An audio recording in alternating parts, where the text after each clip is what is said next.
नमस्कार मित्रांनो, आता घरकुलासाठी 2,10,000 रुपये अनुदान मिळणार. उपमुख्यमंत्री अजित पवार यांनी दिली माहिती. पहा या ठिकाणी काय माहिती दिलेली आहे, व्यवस्थितपणे समजून घ्या. त्यासाठी व्हिडिओ स्किप न करता पूर्ण पहा. चॅनलवर नवीन असेल तर चॅनलला सबस्क्राईब करून ठेवा. असेच नवनवीन व्हिडिओ तुम्हाला भेटत असतात. चला तर मग व्हिडिओ सुरू करूया. सर्वांसाठी घरे हे उद्दिष्ट येत्या 5 वर्षात साध्य करण्याचे राज्याचे नवीन गृहनिर्माण धोरण लवकरच जाहीर करण्यात येणार आहे.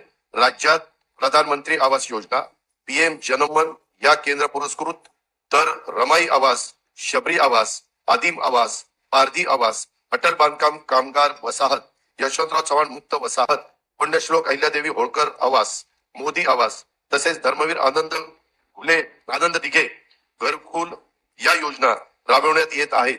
त्या अंतर्गत आतापर्यंत 44,07,000 घरकुलं मंजूर करण्यात आली आहे.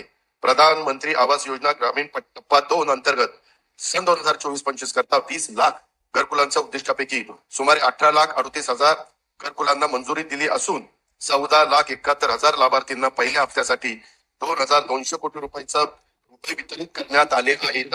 ही योजना राबवण्यात महाराष्ट्र देशात प्रथम क्रमांकावर आहे. लोकप्रतिनिधी आणि लाभार्थींच्या मागणीला प्रतिसाद म्हणून राज्य सरकारकडून या योजनेच्या अनुदानात 50,000 रुपयाची वाढ करण्यात येणार आहे. या सर्व घरकुलांच्या छतावर सौर ऊर्जा संच देखील बसवले जाणार आहेत.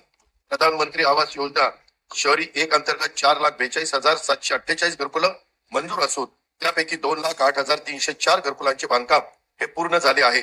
घरकुलांचे बांधकाम 31 डिसेंबर 2025 पर्यंत पूर्ण करण्यात येणार आहे. प्रधानमंत्री आवास योजना शहरी 2.0 अंतर्गत पुढील 5 वर्षासाठी 5 लाख घरकुलांचे उद्दिष्ट असून त्यासाठी 8,100 कोटी रुपयाचा निधी उपलब्ध करून देण्यात येणार आहे.